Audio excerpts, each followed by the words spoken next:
This is News Hour on Ifako Radio. Good morning, I'm Olanireti Ololade.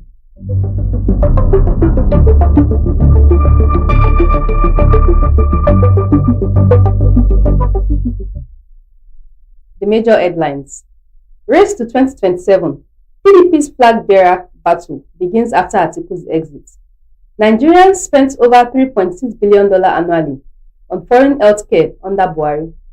Okpebholo slams Obi as Edo movement ban ignites backlash. NAS showdown. Senate draws battle line over Natasha's return. Sports. 1,000 athletes arrive Abuja for African Karate Championship. Entertainment. It's humbling to still be relevant after 20 years. In Edo.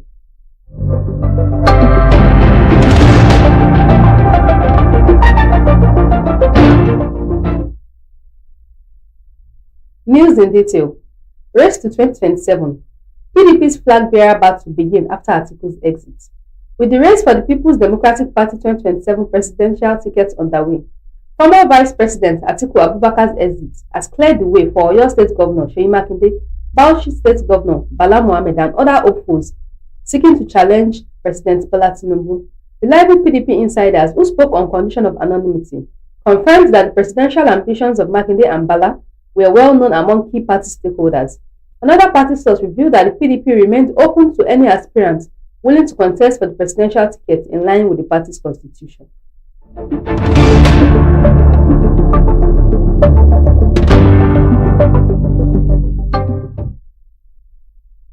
Nigerians spent over $3.6 billion annually on foreign healthcare under Buhari. Nigerians spent at least $29.29 billion on foreign medical expenses during the 8 years of former President Muhammadu Buhari's administration. This translates to an annual spending of about $3.6 billion during the review period. This is according to a detailed analysis of data from the Central Bank of Nigeria's quarterly statistical bulletins.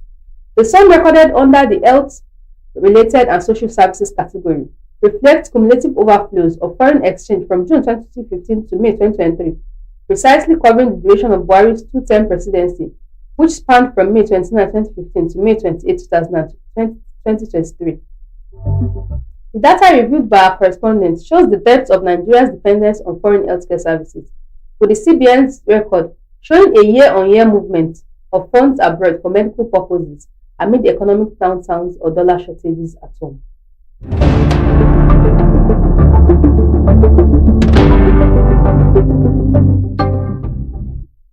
Okpebholo slams Obi as Edo movement ban ignites backlash.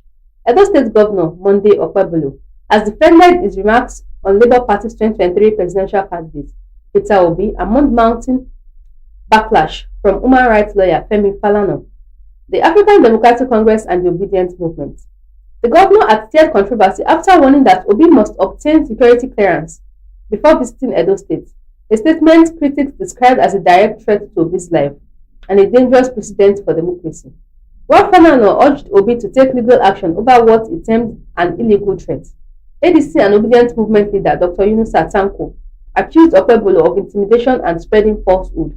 The Edo State governor, however, insisted that the governor's comments at a rally on Friday were misinterpreted, stressing that his call was a security protocol and not hostility towards the opposition leader. The governor slammed the critics, adding that the statement should not be misconstrued as a threat.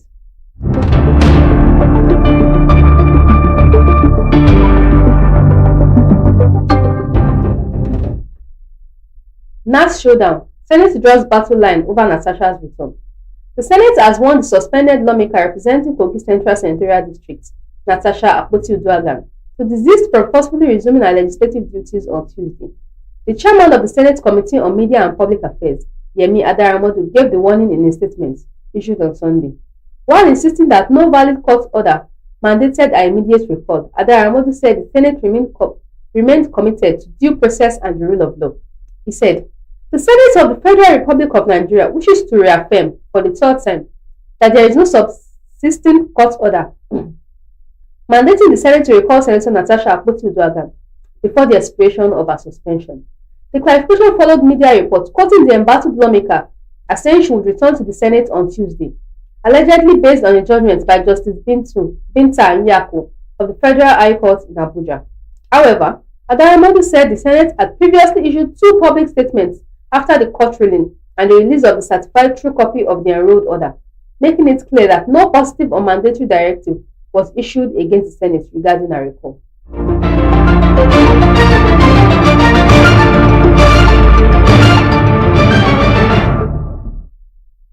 27-year-old Delta man nabbed for lover's death. Delta State Police Command has arrested a 27-year-old man, Kelvin Obakbororo, for killing his lover, a mother of two, simply identified as Excellence. The police public relations officer, Delta State Command, SP Bright Edafe, disclosed this on Sunday in Asaba, the Delta State capital. He said, "You remember between June 26 and 27, 2025, the social media was awash with the mysterious murder of a girl named Excellence Isapele, who was murdered by her boyfriend and the father of her two kids.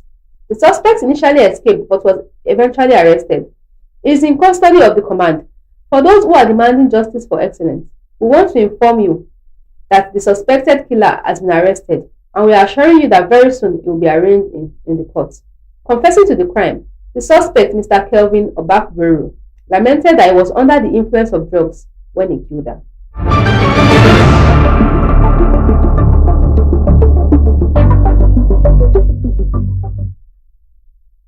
Experts seek domestication of disability law in Ekiti.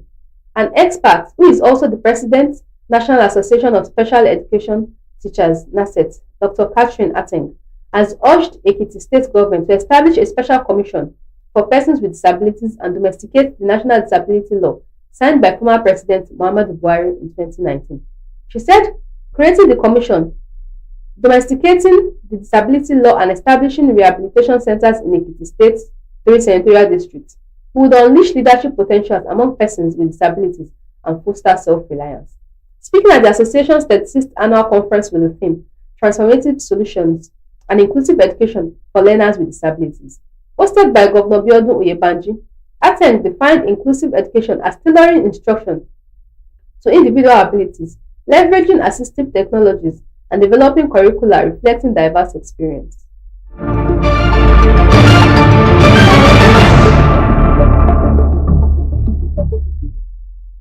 Cultists kill community's deputy chairman in Rivers.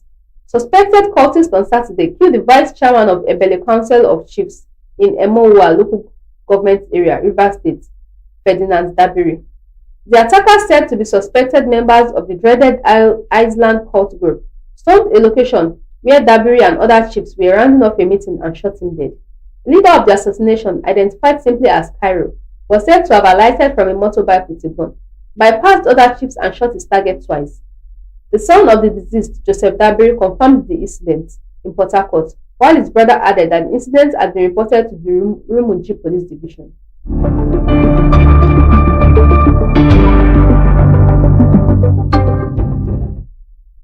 Sports. 1,000 athletes arrive Abuja for African Karate Championship. At least 1,000 athletes from 31 countries have arrived in Abuja for the 2025 African Karate Championship, which kicks off July 21 and runs through July 28. The president of the Karate Federation of Nigeria, Silas Agara, told newsmen in Abuja on Sunday that 31 countries, alongside host Nigeria, would slug it out in 4 categories of the sport. Agara listed the categories to include the cadets, which would accommodate athletes between 14 and 15 years, as well as the junior category, which has athletes between the ages of 16 and 17. Other categories are senior and para karate, which would have athletes above 18 years respectively.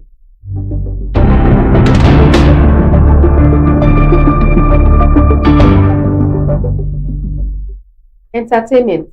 It's humbling to still be relevant after 20 years. Iniedo. Popular actress Iniedo has said that she feels humbled that over 20 years into her career in Nollywood, she is humbled by the fact that she is still relevant. Speaking in an interview with Saturday Beats, she said, "It is very humbling and equally very troubling that many people are still referencing old Nollywood movies that I acted in. I have done over 300 films, yet everybody seems to just be stuck on a movie from like 20 years ago. Those stories are still very much embedded in people's minds, way beyond what we are doing today. That's not to say that what we are doing today isn't good enough. It's just to say that for some reasons, real movie lovers are unable to let go of the memories of those days. My challenge now is how to create things that can last for another 20 years in the minds of people."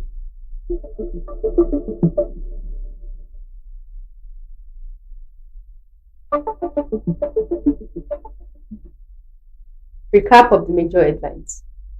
Race, race to 2027. PDP's flag bearer battle begins after Atiku's exit. Nigerians spent over $3.6 billion annually on foreign healthcare under Buhari. Okpebholo slams Obi as Edo movement ban ignites backlash. NAS showdown. Senate draws battle line over Natasha's return. Sports. 1,000 athletes arrive Abuja for African Karate Championship. Entertainment. It's humbling to still be relevant after 20 years. Iniedo.